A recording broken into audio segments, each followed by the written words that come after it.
Hello dear students. मुझे कभी-कभी बच्चे लिख के भेजते हैं कि सर वीडियोज़ ढूँढने में दिक्कत आती है। तो आप प्लेलिस्ट चेक कर लिया करिए या वीडियो डिस्क्रिप्शन देख लिया करिए जहाँ पर हम सारे पार्ट्स का लिंक आपको दे देते हैं उस ट्यूटोरियल उस चैप्टर का।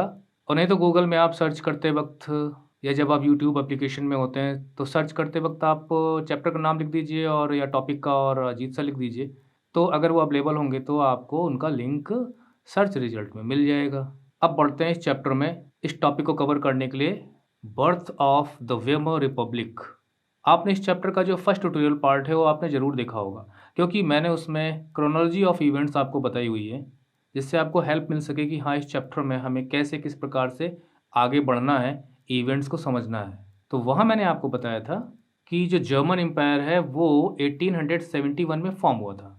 अब इसके यूनिफिकेशन और फॉर्मेशन को आप क्लास 10th में पढ़ेंगे और उस पे मैंने चैप्टर ट्यूटोरियल बनाया हुआ है, लेकिन जब क्लास 10th में जाइएगा तब आप उसे देखिएगा।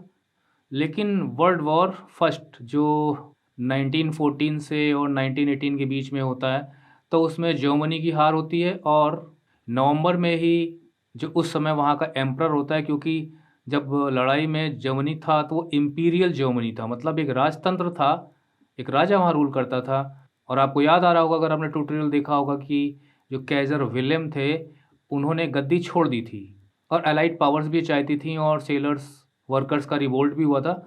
और ये उन्होंने 9 नवंबर को किया था और 11 नवंबर को ही युद्ध समाप्त करने की घोषणा होती है। जर्मनी और अलाइड फोर्सेस के बीच में एक पीस इस्टेब्लिश होता है और आगे का शासन संभालने के लिए जो वहाँ की जो पार्टीज़ होती हैं, बड़ी पार्टीज़, वो आगे आती हैं और उसे एक रिपब्लिक घोषित किया जाता है। और फिर 1919 में चुनाव होते हैं, एक नेशनल असेंबली बनाई जाती है, कॉन्स्टिट्यूशन बनता है, जो अगस्त में 1920 में लागू होता है। चुनाव होते हैं, फिर एक गवर्नमेंट इलेक्शन के ज़रिए फॉर्म होती है। और इसी 1919 में ही जो वर्साई की जो ट्रीटी होती है, ट्रीटी ऑफ वर्साई, वो साइन होती है, जो कि बहुत ज़्यादा ह्यूमिलेटिंग होती है। उसमें वॉर गिल्ट की बात होती है, रिपरेशंस की बात होती है। जर्मनी को काफ़ी ज़्यादा वहाँ पे उसकी जो इकोनॉमी है, जो उसकी मिलिट्री है, उसको क्रिपल किया जाता है। जर्मनी आगे ना उठ सके, इस तरह की कोशिशें होती हैं। और ये जो रिपब्लिक था, ये 1919 ने कहीं-कहीं आपको 1918 से पढ़ने को मिलेगा और 1933 तक रहता है, जब वो आता है हिटलर रूल करने के लिए। तो वन मैन डिक्टेटोरियल रूल फिर स्टार्ट होता है 30 जनवरी और 1933 को आता है, उसे चांसलर बनाया जाता है, जो कि हम राइज़ ऑफ हिटलर में आगे टॉपिक्स में देखेंगे, क्या चैप्टर में लिखा है, डिस्क्राइब करेंगे। लेकिन ये जो पीरियड था वेमर रिपब्लिक का, वो बहुत ही डिस्टर्बिंग था। इकोनॉमिक क्राइसिस होती है और कभी भी एक मेजॉरिटी गवर्नमेंट फॉर्म नहीं हो पाती, कोलिशंस फॉर्म होते हैं, मतलब मिली-जुली सरकारें बनती हैं, जो ठहरती नहीं हैं। कुछ-कुछ समय बाद नए चुनाव कराने पड़ते हैं, मिनिस्ट्रीज़ बनती है, नए चांसलर्स बनते हैं। चांसलर का मतलब वहाँ का प्रधानमंत्री, क्योंकि जो रिपब्लिक था, उसमें सबसे हेड ऑफ़ द जो नेशन था, वो था एक प्रेसिडेंट। और वो फिर वो प्रेसिडेंट एक चांसलर नियुक्त करता था और 4 ईयर्स पे इलेक्शंस होने थे और प्रेसिडेंट का कार्यकाल 7 साल का। तो पब्लिक खुश नहीं थी और उसके अलावा जो कि वार्सा की ट्रीटी भी साइन वेमर रिपब्लिक को जो लीड कर रहे थे, उन लोगों के द्वारा ही हुई थी। तो काफ़ी आरोप भी मढ़ा जाता था कि वेमर रिपब्लिक ने नेशनल प्राइड के साथ जस्टिस नहीं किया, लोगों को धोखा दिया, जर्मनी को नीचा दिखाया, लोगों की प्रॉब्लम सॉल्व नहीं हो पा रही थी, अपेक्षाएँ पूरी नहीं हो पा रही थी। तो वेमर रिपब्लिक एक सक्सेसफुल रिपब्लिक नहीं रहा। लोग अल्टरनेटिव ढूँढ रहे थे और वो अल्टरनेटिव उन्हें हिटलर के रूप में मिला। तो उसी वेमर रिपब्लिक जितना बदनाम रहा, उसके बारे में हम पढ़ने चल रहे हैं। Germany a powerful empire in the early years of the 20th century, जैसे मैंने बताया कि 1871 में फॉर्मेशन होती है, बहुत ही ताकतवर था ये। फॉर द वर्ल्ड वॉर, तो उसने वर्ल्ड वॉर लड़ा और इसकी डेट तो आपको याद ही रहेगी, 1914 1918। Alongside the Austrian empire, एक ऑस्ट्रियन एम्पायर भी था, जो कि वो भी पावरफुल था, ऑस्ट्रो हंगेरियन एम्पायर। और अलाइज थी, अलाइज में जो ग्रुप्स थे कंट्रीज़ के, उनमें से एक नाम था अलाइज का, उसमें इंग्लैंड था, फ्रांस था, रशिया था, बाद में यूएसए भी आता है इसमें 1917 में। तो एक तरफ जर्मनी और उसकी जो अलाइज़ थी, जिन्हें सेंट्रल पावर्स कहा जाता था, all joined the war enthusiastically, बहुत ही उत्साहजनक तरीके से उन्होंने वॉर में शामिल होना शुरू किया कि हम जीत जाएँगे, hoping to gain from a quick victory, और जल्दी जीत जाएँगे। किसी को ये नहीं पता था कि वॉर इतना लंबा खिंचेगा, क्योंकि these were powerful countries, Germany, Austria etcetera. Little did they realise that the war would stretch on, उन्हें ये अंदाज़ा नहीं था कि वॉर काफ़ी लंबे समय तक खिंच जाएगा। Eventually draining Europe of all it's resources, जब वॉर होता है तो रिसोर्सेज़ यूज़ होते हैं, किसी कंट्री की इकोनॉमी पे असर पड़ता है, तो उन्हें ये नहीं मालूम था कि यूरोप की जो कंट्रीज़ हैं, अब ये जो लड़ रही थी आपस में, कहाँ कंट्री थी, यूरोप की कंट्री थी, अगर हम अमेरिका को छोड़ दें तो। तो उनके रिसोर्सेज पे फ़र्क पड़ेगा, इकोनॉमी पे असर पड़ेगा, उन्हें इस चीज़ का अंदाज़ा नहीं था। Germany made initial gains, initial का मतलब जो है शुरू-शुरू में तो उन्हें कुछ लाभ हुआ जर्मनी को, बाय ऑक्युपाइंग फ्रांस, उसने फ्रांस पे भी कब्ज़ा कर लिया था, बेल्जियम पे भी कब्ज़ा कर लिया था। However the allies strengthen by the US, लेकिन जब यूएस की एंट्री होती है 1917 में, तो अलाइज़ की पावर बढ़ जाती है क्योंकि अमेरिका एक पावरफुल कंट्री था। उस वक़्त वहाँ के जो राष्ट्रपति थे, वो थे वुड्रो विल्सन। वॉन तो ये वॉर ये अलाइज़ जीत जाते हैं, है ना? डिफीटिंग जर्मनी, जर्मनी हार जाता है and the central powers in November 1918, तो सेंट्रल पावर्स वही जिनमें जर्मनी शामिल था और ऑस्ट्रिया था, टर्की था जिसे ओटोमन एम्पायर उस वक़्त कहा जाता था। आप क्लास 10th में फिर आप याद करोगे जो मैं नाम यहाँ ले रहा हूँ। तो इस तरह से वॉर में कौन-कौन शामिल थे और क्या-क्या इरादा लेके उतरे थे, ये हमने पहले पैराग्राफ में पढ़ा। आगे चलते हैं, the defeat of imperial Germany. आप समझ गए ना, इम्पीरियल जर्मनी का मतलब वहाँ पे राजा का शासन था, वो एक राजतंत्र था। And the abdication of the emperor, abdication का मतलब गद्दी को छोड़ देना, सिंहासन छोड़ देते हैं एम्परर। कौन था एम्परर? मैंने अभी आपको बताया, कौन? कैज़र विलेम। हाँ, कैज़र विलियम नहीं खाली, कैज़र विलियम सेकंड। कैज़र का मतलब होता है emperor. Gave an opportunity to parliamentary parties to recast Germany polity, तो जब वो गद्दी छोड़ देते हैं, राजतंत्र खत्म हो, तो उसकी जगह हमें कौन सा सिस्टम स्टैब्लिश करना है। और हाँ बच्चों, इतना ध्यान रहे कि 1917 में रशिया में अक्टूबर रेवोल्यूशन हुआ था, रशियन रेवोल्यूशन भी हम लोग कहते हैं, और वहाँ पे एक कम्युनिस्ट गवर्नमेंट स्टैब्लिश हुई थी जो प्रो वर्कर थी, मतलब वर्कर्स की एक प्रकार से, सोल्जर्स और वर्कर्स की जो काउंसिल्स जिन्हें सोवियत्स कहा जाता था, उनकी गवर्नमेंट थी ये, इसलिए उसे सोवियत संघ भी कहा जाता था।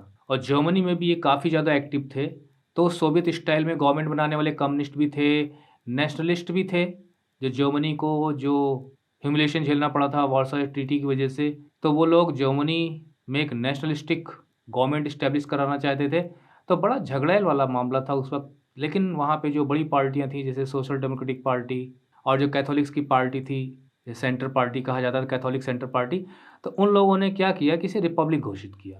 मतलब give an opportunity to parliamentary party, जो पार्लियामेंट्री पार्टी थी, उन्होंने सोचा कि जो जर्मन पॉलिटी है, मतलब जर्मन की जो राजनीति आगे बढ़ेगी, वो एक रिपब्लिक के रूप में बढ़नी चाहिए।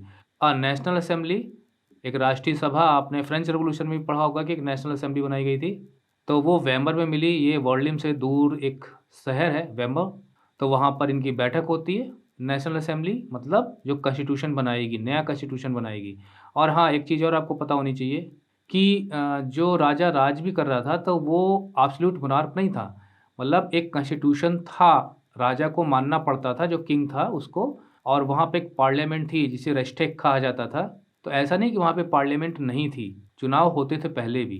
तो अब क्या चेंज होने जा रहा था? अब ये चेंज होने जा रहा था कि जो किंग था वो ख़त्म हो रहा था, मतलब वहाँ पे किंगशिप नहीं रहेगी। वहाँ पर पूरी तरह से एक रिपब्लिक बनेगा, जहाँ पे राजा नहीं होते और डेमोक्रेटिक कॉन्स्टिट्यूशन होता है, तो वहाँ पे एक रिपब्लिक बन जाता है, जो इलेक्शन बेस्ड होता है। तो वेमर में उनकी मुलाकात होती है and established a democratic constitution.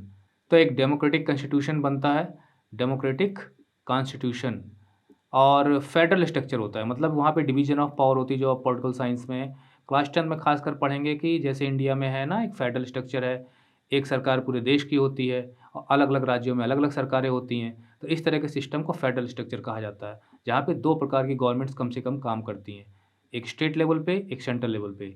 2 से ज़्यादा भी लेवल्स हो सकते हैं, जैसे भारत में है ना, जो पंचायत इलेक्शंस होते हैं, वो थर्ड स्ट्रक्चर है, federal.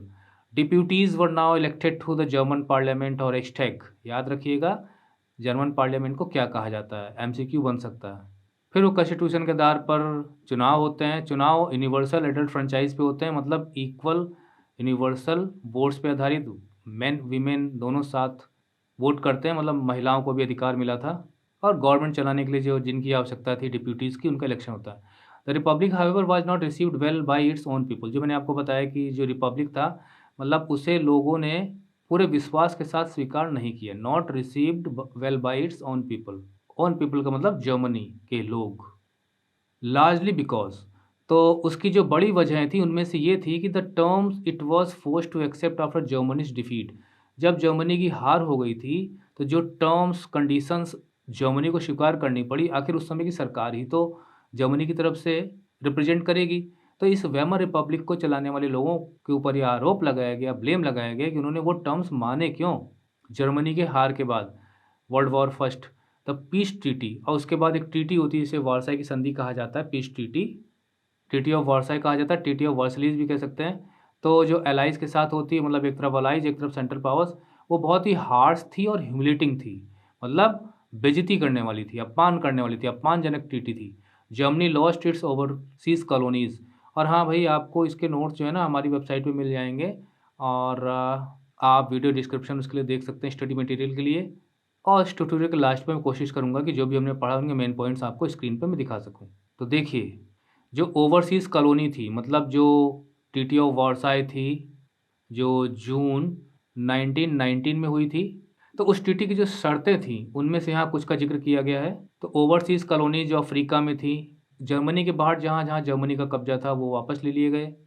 Tenth of its population, tenth of its population का मतलब जर्मनी के लोग जो जर्मनी के बाहर रह रहे थे, अब वो क्षेत्र जर्मनी के ही कब्जे में था, वो उसे हट गया, तो लगभग टेंथ ऑफ इट्स पॉपुलेशन गई।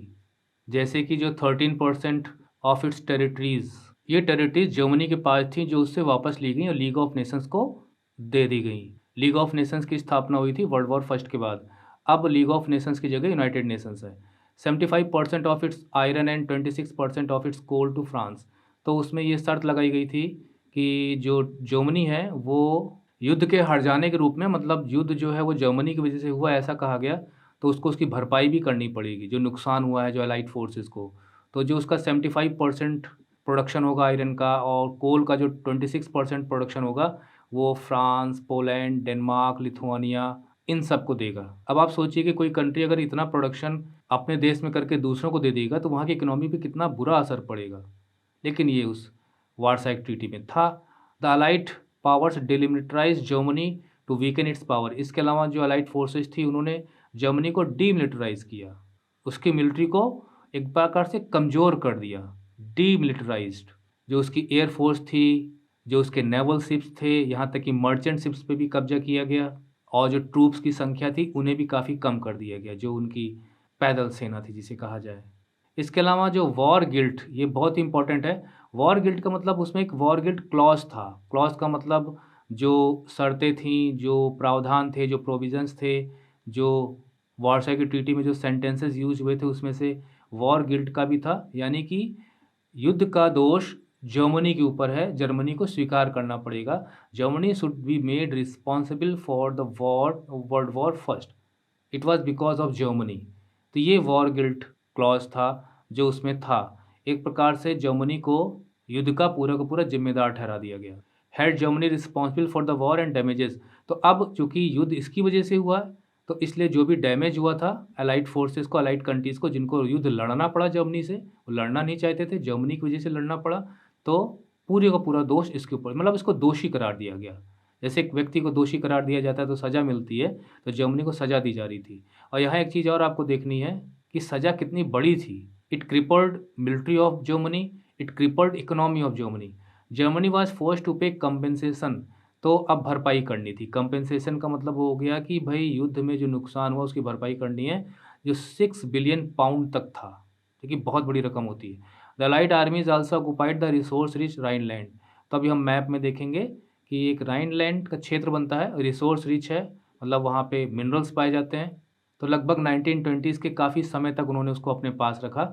Many Germans held the new Weimar Republic responsible. अब देखिए, जर्मनी के लोगों ने ये मानना, ज़्यादातर जर्मन के लोग ये मानते थे कि जो वेमर रिपब्लिक है यही जिम्मेदार है, जर्मनी के हार के लिए भी जिम्मेदार है, और जो डिसग्रेस यानी कि जो अपमान वर्साई की ट्रीटी की वजह से जर्मनी को सहना पड़ रहा है उसके लिए भी यही जिम्मेदार है, वेमर रिपब्लिक। तो वेमर रिपब्लिक तो पहले से ही बदनाम हो गया था। अच्छा, रिपब्लिक का मतलब लोगों को इसमें अधिकार मिलने वाले थे, तो लोगों के लिए एक नया आइडिया था ये रिपब्लिक जैसी चीज़ें, क्योंकि वो राजा के द्वारा शासित थे अभी तक। तो ये तो हो गया भाई वर्साई की ट्रीटी में क्या क्या प्रोविजंस थे, और इन सब को मानना पड़ा। वैसे मैं आपको ये बता दूं कि पढ़ने को ये भी मिलता है कि शुरू में जो वेमर रिपब्लिक था नहीं मानना चाहता था इसमें जितने भी क्लॉजेज दिए गए थे, लेकिन फिर अलाइड फोर्सेस ने कहा कि फिर हम आक्रमण कर देंगे दोबारा, तो फिर मानना ही पड़ा। But any how, responsibility responsibility होती है। तो अब आते हैं हम इफेक्ट ऑफ वॉर। जो वर्ल्ड वॉर फर्स्ट हुआ था उसका क्या असर पड़ा, the effects of the war. The war had a devastating, बड़ा ही विनाशकारी असर पड़ा, और सिर्फ जर्मनी में नहीं पूरे के पूरे यूरोप पर पड़ा। साइकोलॉजिकली और फाइनेंशियली मतलब लोगों के दिलो दिमाग पर भी इसका असर पड़ा और उस देश की अर्थव्यवस्था पर भी असर पड़ा। भाई देखिए जो चीज़ें इनकम जनरेट करती हैं जैसे प्रोडक्शन है, मार्केट्स हैं, सेलिंग है, बाइंग है, ये सारी चीज़ें एक्टिविटी जो है ना फाइनेंशियल एक्टिविटीज़ होती हैं। एक्सपोर्ट, इम्पोर्ट ये सब इसमें शामिल होता है। तो दिलो-दिमाग में क्या असर पड़ा मैंने आपको बता ही दिया। लोगों को लगा कि हमारा देश हार गया, कितनी बदनामी हुई। एलाइड फोर्स के खिलाफ गुस्सा भी था लोगों में, जर्मनी में खासकर। फ्रॉम अ कॉन्टिनेंट ऑफ अरे भाई देखिए छोटी-सी बात है कि एक क्रिकेट टीम हमारी है, रिप्रेज़ेंट करती है, हार जाती है तो हमें कैसा फ़ील होता है हमें। और यहाँ तो पूरे राष्ट्र के हार जाने की बात थी, जस्ट थिंक ऑफ इट। तो साइकोलॉजिकली इम्पैक्ट तो होना ही होना था। लेकिन ये उनके साथ होता है भाई, जो लोग अपने देश से प्रेम करते हैं। From a continent of creditors Europe एक आज देखिए यही स्थिति है, क्रेडिटर है। यूरोप एक बहुत ही समृद्धशाली देशों का महाद्वीप है। कॉन्टिनेंट ऑफ क्रेडिटर्स मतलब ऐसा कॉन्टिनेंट, ऐसा महाद्वीप जो बल्कि लोन दिया करता था, वो इस युद्ध की वजह से डेटर बन गया मतलब लोन माँगने वाला बन गया, उधार माँगने वाला बन गया, कर्ज़ माँगने वाला बन गया। कर्ज़ देने की बजाय कर्ज़दार हो गया। अनफॉर्चुनेटली द इन्फेंट, इन्फेंट का मतलब अब वैसे तो शिशु को कहा जाता है, बच्चे को। तो इन्फेंट वेमर रिपब्लिक का मतलब हो गया जो अभी-अभी जो रिपब्लिक बना है उसकी बात हो रही है। दुर्भाग्यवश जो रिपब्लिक बना था, वेमर रिपब्लिक क्यों कहा जाता है? क्योंकि वेमर में ही कॉन्स्टिट्यूशन तैयार किया गया था, वेमर में ही नेशनल असेंबली कन्वीन की गई थी। ऐसा इसलिए था कि बर्लिन में कोई शोर-शराबा, झगड़ा ना हो, जो कुछ हो वेमर में ही हो, इसलिए यहाँ पे वेमर में इन लोगों ने ये सारे एक्टिविटीज़ की थी, कॉन्स्टिट्यूशन बनाना और मीटिंग करना। Was being made to pay for the sins of the old empire. ज़रा ध्यान रखिए कि जो नया-नया वेमर रिपब्लिक बना था, राजतंत्र नहीं था, इसको वो चीज़ें शर्तें थोप दी गई थी और हर्जाना भरने के लिए कहा जाता था। उस पाप के लिए सज़ा दी जा रही थी जो ओल्ड एम्पायर का था। मतलब उस वक़्त तो राजा शासन करता था। सज़ा राजा को मिलनी चाहिए, राजतंत्र को मिलनी चाहिए, इस रिपब्लिक को नहीं मिलनी चाहिए। इसलिए यहाँ लिखा गया है कि जो नया-नया रिपब्लिक बना था, was being made to pay for the sins of the old empire. Old empire के पापों की सज़ा नए रिपब्लिक को भोगनी पड़ रही थी। The Republic carried the burden of war guilt और इस रिपब्लिक पर जब तक ये बना रहा तब तक इसके ऊपर एक भार लदा हुआ था, वो था वॉर गिल्ट का कि इस युद्ध में हार और हार के बाद जो अपमानजनक ट्रीटी ऑफ वर्सलिस थोपी गई, उसकी ज़िम्मेदारी इसी रिपब्लिक पे जाती है। इसने क्यों माना? एंड नेशनल ह्यूमिलिएशन तो वॉर गिल्ट उसके अलावा राष्ट्र का जो अपमान हुआ एंड वाज फाइनेंशियली क्रिपल्ड और इकोनॉमी भी बर्बाद हो रही थी और कंपेंसेशन पे करना पड़ रहा था। ये सारी की सारी चीज़ें अगर पूछा जाए कि वेमर रिपब्लिक पर कौन-कौन से ब्लेम लगाए जाते हैं तो आप ये सब लिख सकते हैं। Those who supported the Weimar Republic अब देखिए वेमर रिपब्लिक के सपोर्टर भी थे। कौन-कौन थे ध्यान रखिए। वो थे सोशलिस्ट्स, कैथोलिक्स एंड डेमोक्रेट्स। इन्होंने मिलकर वेमर रिपब्लिक बनाया था। Became easy targets of attack. तो अब देखिए 2 प्रकार की 3 प्रकार की फ़ोर्सेस होती हैं। वह लिबरल्स हो गए, कंज़र्वेटिव्स हो गए और रेडिकल्स हो गए। रेडिकल्स जो होते हैं बहुत ही कट्टर होते हैं। वो आमूल-चूल परिवर्तन की बात करते हैं और ज़्यादातर नेशनलिस्टिक आउटलुक के होते हैं। मतलब राष्ट्र पर कोई भी आँच नहीं आनी चाहिए, राष्ट्रवादिता से भरे रहते हैं, उसके लिए कुछ भी करने को राज़ी होते हैं। कंज़र्वेटिव्स क्या होते हैं, वो पुरानी फ़ोर्सेस को बना के रखना चाहते हैं, पुराने सिस्टम को बना के रखना चाहते हैं, वो ज़्यादा सुधार उन्हें नहीं चाहिए होता है। एक प्रकार से ये भी कहा जाए तो ये बिना चेंज लाने के कट्टरवादी होते हैं, ये चेंज लाने के लिए कट्टरवादी होते हैं। मतलब जो बर्दाश्त नहीं कर सकते, रेडिकल्स। एक्सट्रीम थिंकिंग जिनकी होती है, मॉडरेट्स का अपोजिट ये रेडिकल्स हो जाएगा। तो इन्हीं मिलिटेंट, नेशनलिस्ट, कम्युनिस्ट के टारगेट बनते थे ये लोग, सोशलिस्ट, कैथोलिक्स, डेमोक्रेट्स।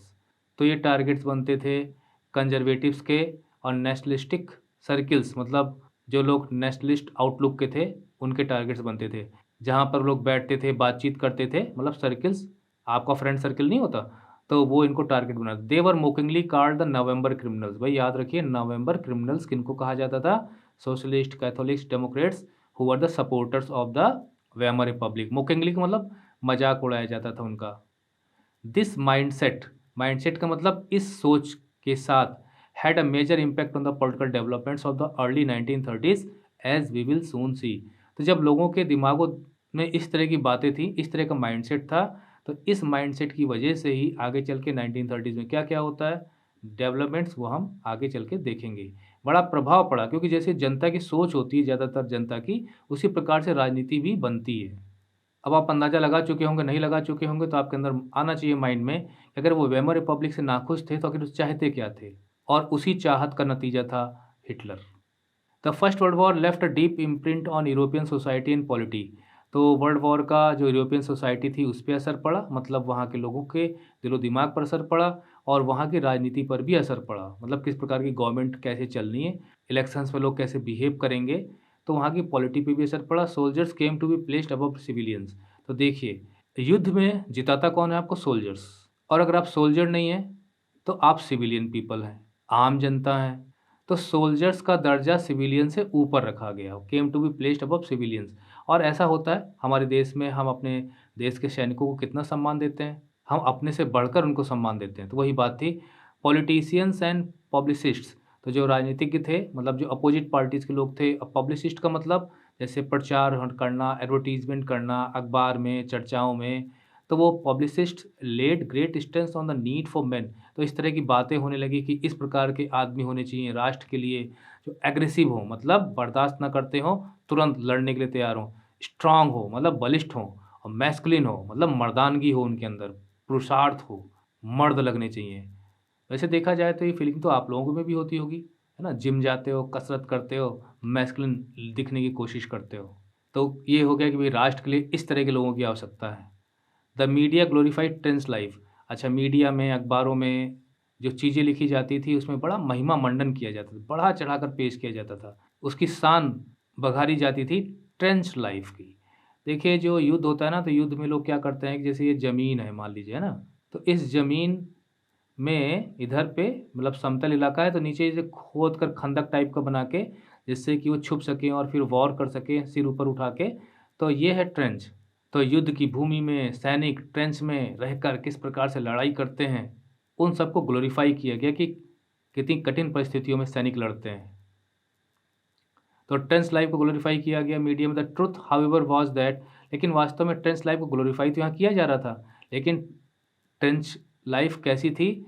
वो ऐसी थी कि सोल्जर्स लिव्ड मिज़रेबल, बहुत ही दयनीय अवस्था में वहाँ रहते थे, उनकी कंडीशन अच्छी नहीं रहती थी। और trapped with rats feeding on corpses, मतलब जो डेड बॉडीज़ थी वहाँ पर। भाई देखिए, कोई अगर सोल्जर उनका जो साथी लड़ने वाला मर जा रहा है तो वो तो ट्रेंच में ही पड़ा रहेगा। तो बताइए, उन्हीं डेड बॉडीज़ के बीच में वो लड़ते रहते थे। असलियत तो ये थी। दे फेस्ड पॉइजनस गैसेस, इसके अलावा जहरीली गैसेस का भी सामना करना पड़ता था। इनेमी शेलिंग, जो बम्बार्डमेंट इनेमी की तरफ से होता था, वो झेलते थे। Witness their ranks reduce rapidly, और पता चला कि यहाँ पे 10 लोग लड़ रहे हैं, एक मरा, दूसरा मरा, तो इनकी संख्या भी कम होने लगती थी। बताइए, उस हालात में वो लड़ते थे। बहुत ही डीमोरलाइजिंग सीन होता है इस तरह का। बहुत ही अच्छी स्थिति नहीं थी। और जो डेड बॉडीज़ थी उनको चूहे खाते रहते थे। बताइए, वहीं पे देख रहे हैं, वहीं पे लड़ रहे हैं, बट मीडिया में उनकी लाइफ को ग्लोरीफाई किया जाता था। एग्रेसिव वार प्रोपेगेंडा। देखिए, आप किसी चीज़ को पब्लिसाइज़ करते हो, उसमें जो आइटम्स का यूज़ करते हो वो है प्रोपेगेंडा, और एक तरीका है अपने आप को दुनिया के सामने पेश करने का, लोगों का ध्यान आकर्षित करने का। एग्रेसिव का मतलब बहुत ही तेज़ तर्रार, आक्रामक। एग्रेसिव का अपोजिट होता है डिफेंसिव, यानी कोई अगर आपको एक थप्पड़ मार रहा है तो आपने 2 थप्पड़ जड़ दिया, यही है एग्रेसिव। अगर कोई 1 कदम आगे बढ़ रहा है तो आप 2 कदम आगे बढ़ गए, यही एग्रेसिव। तो ये अभियान चलाया गया, प्रोपेगेंडा चलाया गया, बहुत बढ़ चढ़कर नेशनल जो ऑनर है कि राष्ट्र की अस्मिता सबसे ऊपर है, हम सब उसके बाद आते हैं। तो इस तरह के बड़े कैंपेन चलाए गए और ये लोगों के बीच में चर्चा का विषय बन गया। Occupied centre stage in the public sphere. जनता इस प्रोपेगेंडा, इस एग्रेसिवनेस को सपोर्ट करती थी कि बिल्कुल सही है, वेमर रिपब्लिक ने सब बर्बाद कर दिया। राष्ट्र सर्वोपरि है, राष्ट्र के साथ किस प्रकार से इन्होंने धोखा किया, इस राष्ट्र के लिए जो आगे आएगा हम उसको सपोर्ट करेंगे। तो इस तरह की बातें थी। While popular support grew for conservative dictatorship. तो अब देखिए, ये है ना कि अगर वेमर रिपब्लिक ठीक से काम नहीं कर रहा, कॉलिशन गवर्नमेंट्स फेल हो जाती हैं, तो हमें इस प्रकार की लीडरशिप की आवश्यकता है जो हमारे देश को आगे ले जा सके, एक प्रॉस्परस कंट्री में कन्वर्ट कर सके। तो कंजर्वेटिव फोर्सेस और डिक्टेटरशिप्स तक को लोग सपोर्ट करने को राजी थे उस वक्त, मतलब बहुत ही स्ट्रांग लीडरशिप की डिमांड कर रहे थे, क्योंकि तो एक ताकतवर लीडर आना चाहिए। तो इस तरह की बातें हो रही थी। Recently came into being, come into being का मतलब कि इस तरह का दृश्य जर्मनी में बन रहा था वेमर रिपब्लिक बनने के बाद। Democracy was indeed a young and fragile idea. Fragile का मतलब जो बहुत जल्दी टूट फूट जाए, तो डेमोक्रेसी वहाँ के लोगों के लिए एक नया नया आइडिया था। अब वो नहीं समझ रहे थे कि डेमोक्रेसी के क्या क्या फ़ायदे आगे हो सकते हैं। वो अपनी कंट्री के नेशनल ऑनर को ऊपर रखकर चल रहे थे और वो ऑनर जो भी बचाएगा वो उसे सपोर्ट करेंगे, इस तरह का माइंडसेट बना हुआ था, which could not survive the इंस्टेबिलिटीज़ of inter war Europe.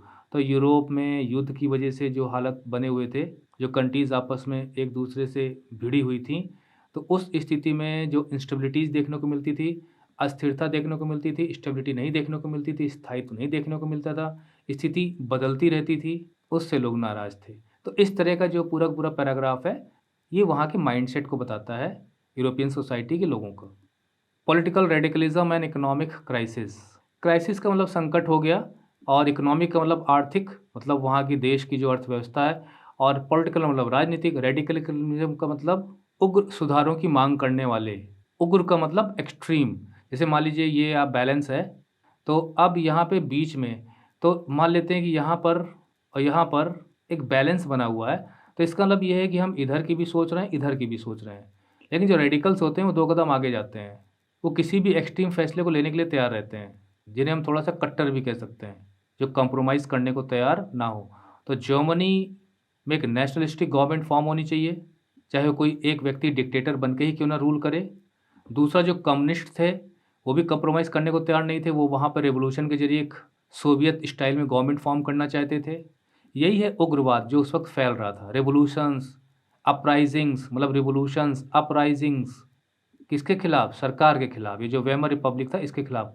ये सारी चीज़ें जो है ना, ये आ जाएँगी रेडिकलिज़्म में, तो उसको हमको पढ़ना है। The birth of the Weimar Republic coincided with the revolutionary uprising of the Spartacist league.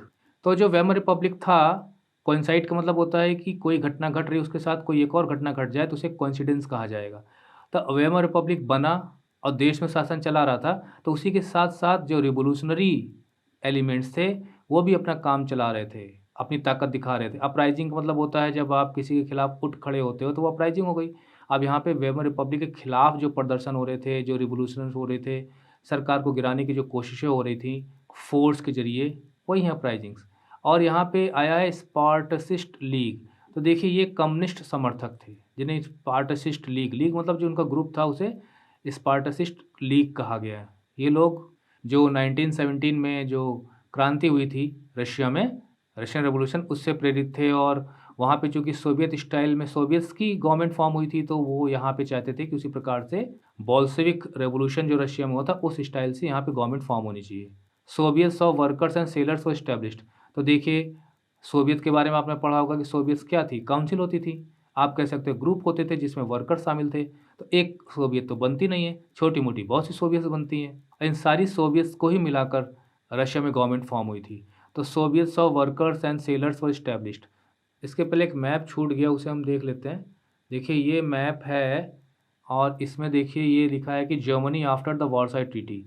You can see in this map the parts of the territory that Germany lost after the territory. तो ये जो भी आपको नीले रंग की जो boundary नज़र आ रही है ना, ये पूरे के पूरे 1914 में जर्मनी था, मतलब युद्ध के पहले ये पूरा का पूरा।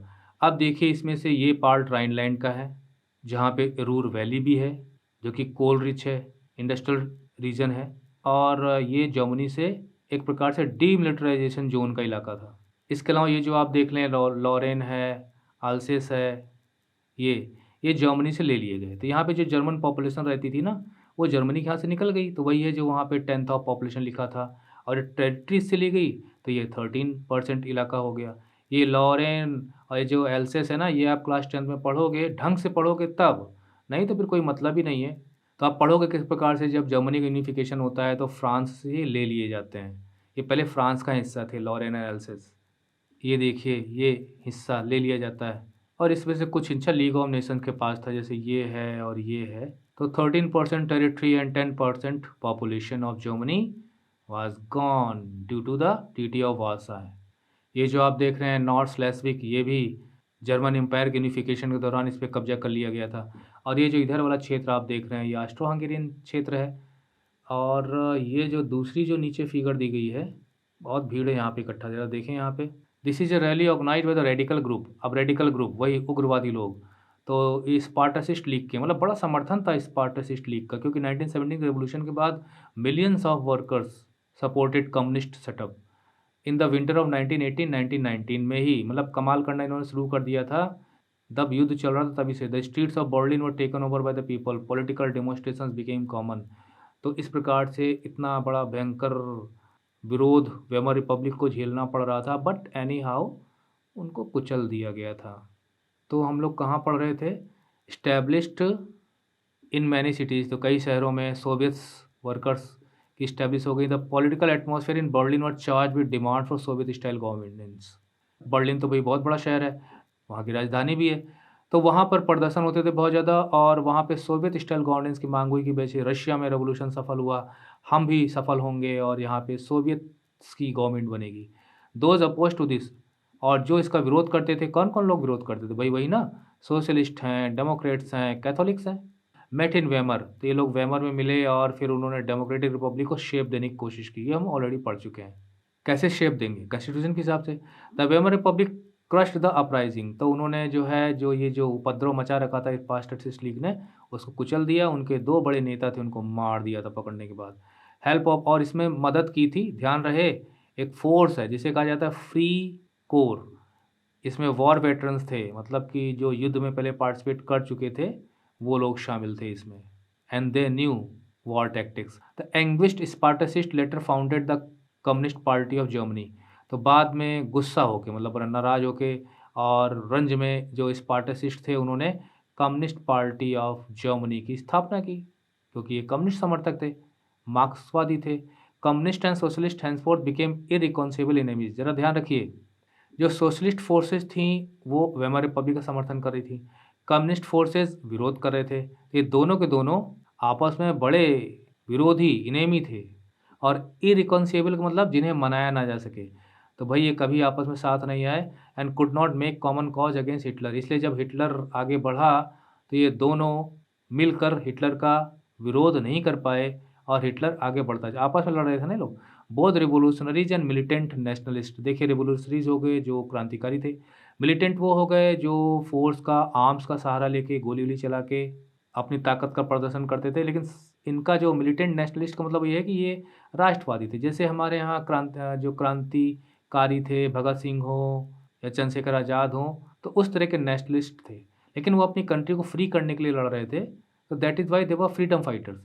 अब यहाँ पे मिलिटेंट नेशनलिस्ट इसलिए कहा गया क्योंकि जर्मनी को फ्री करने की कोई बात नहीं है, बस सरकार के अदला बदली की वजह से ये लोग एक प्रकार से वी कैन से कि they wanted to fulfil their goal. और ये जो मिलिटेंट नेशनलिस्ट थे, दे क्रेव्ड का मतलब बहुत ज़्यादा आपकी स्ट्रॉन्ग डिज़ायर होती है, वो आपकी क्रेविंग होती है।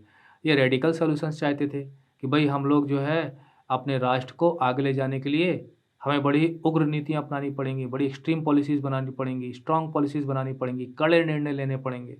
और हिटलर इसी प्रकार का एक नेशनलिस्ट आउटलुक का आदमी था।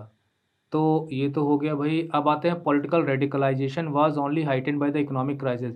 अब हम इकोनॉमिक क्राइसिस की बात करते हैं। 1923 में हुआ क्या कि जर्मनी ने कहा कि भाई अब हम वॉर रिपरेशंस, मतलब जो हर्जाना है उसे भर नहीं सकते।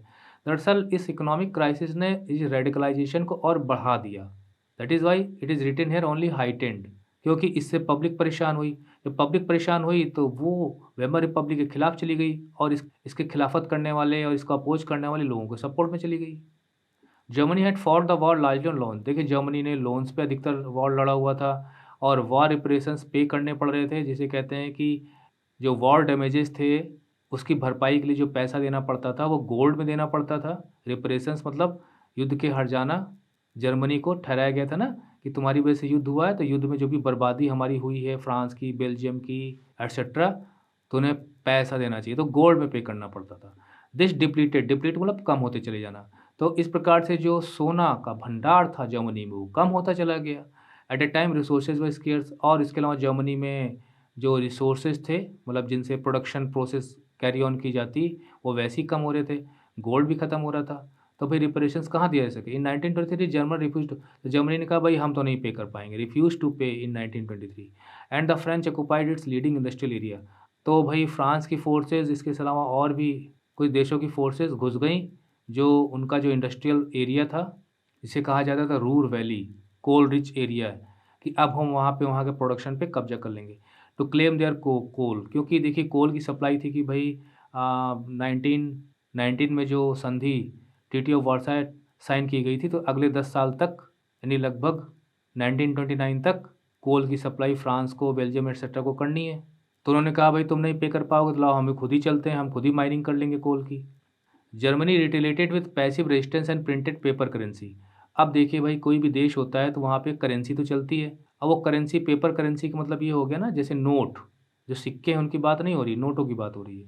तो कोई भी देश की सरकार है वो नोट छापती है। तो जर्मनी में भी क्या किया कि भाई जर्मनी में भी बदला, रिटेलिएटेड मतलब कि जो वॉर रिपरेशंस हैं उनको पे करने के लिए। और इसमें काफ़ी कुछ चूँकि बहुत शॉर्ट में लिखा गया है, नहीं तो जो रूर वैली है वहाँ पे जो इंडस्ट्रियल रीजन है वहाँ पे जो वर्कर्स हैं, तो भई वहाँ पे ये आह्वान किया गया जो गवर्नमेंट ने कि भई आप हड़ताल पे चले जाओ, काम मत करो। ये लोग ज़बरदस्ती घुस आए हैं, तनख्वाह हम आपको देंगे। तो पैसा कैसे पे किया जाए इन सब के लिए इन्होंने कहा लाओ नोट छाप देते हैं।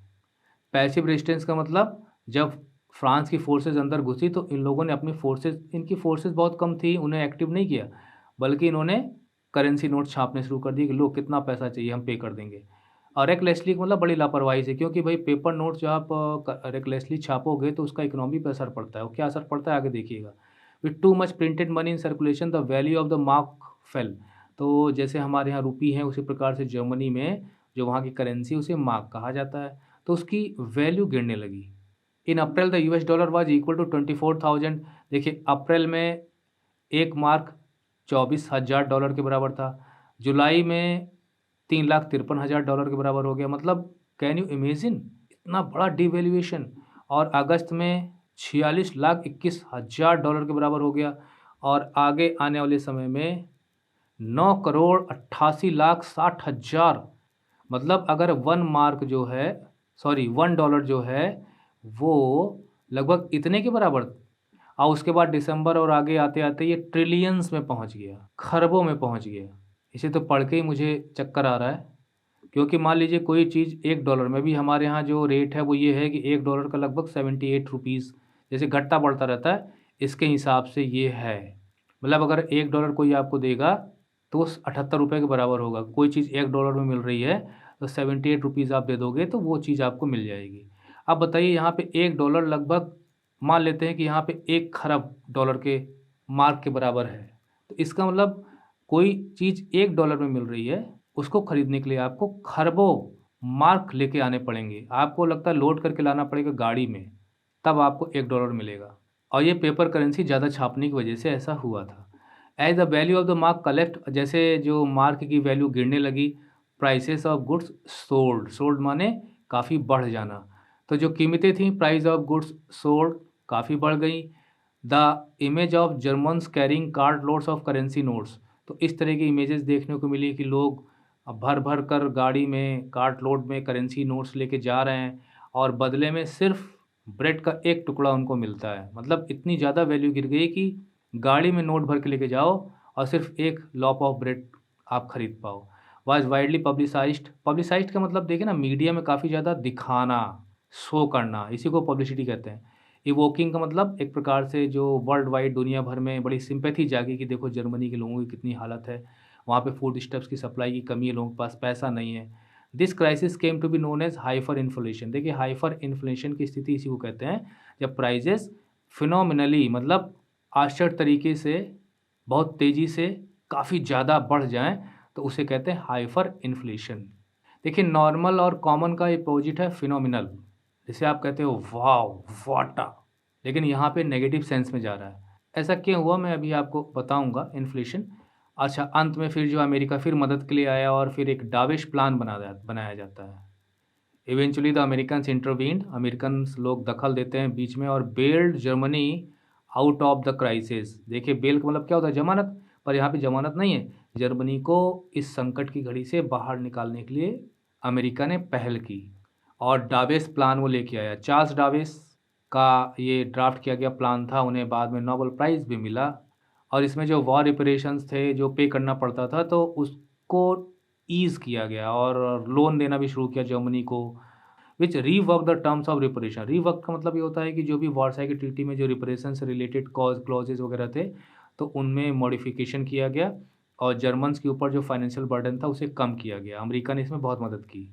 और यहाँ तक मैं आपको बता दूं कि बाद में अमेरिकन इंटरवेंशन की वजह से 1932 में ये लगभग जो वॉर रिपरेशंस की प्रॉब्लम पूरी तरह ख़त्म हो जाती है। लेकिन उसके बावजूद भी 1933 में हिटलर को आने का मौका मिल जाता है। देखिए, जब करेंसी नोट्स जो गवर्नमेंट्स होती हैं वो ज़्यादा छापना नहीं चाहती हैं, क्योंकि उससे क्या होता है कि इन्फ्लेशन होता है। इन्फ्लेशन का मतलब होता है कीमतों में बढ़ोतरी को इन्फ्लेशन कहा जाता है। अब ये बहुत तेज़ी से होगा तो उसे हाइपर इन्फ्लेशन कहा जाएगा। हाइपर का मतलब वेरी एक्सट्रीम, काफ़ी ज़्यादा।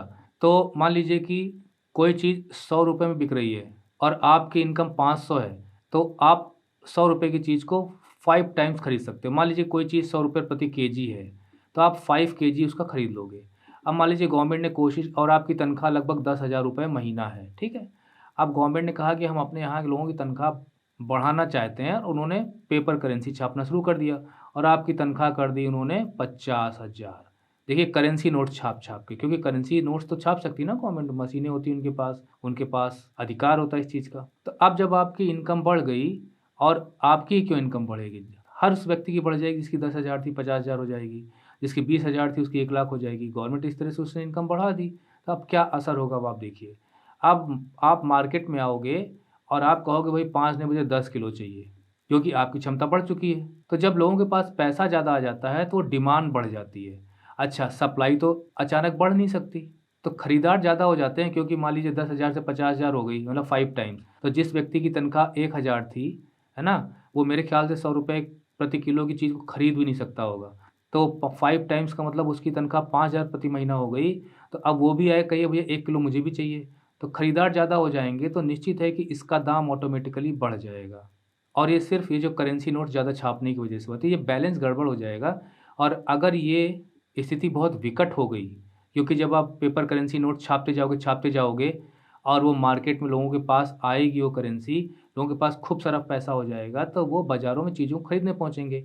और ऐसी स्थिति में चीज़ें तो अचानक करेंसी नोट्स की तरह तो बढ़ नहीं जाती, तो वो अपना प्राइस बढ़ा लेंगी।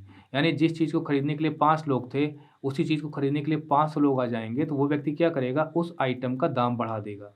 और तब तक बढ़ाता चला जाएगा जब तक कि वो बढ़ा सकता है, कि भई इसके आगे बढ़ाएँगे तो कोई खरीदार नहीं मिलेगा, तो उस छोर तक उसको बढ़ाएगा।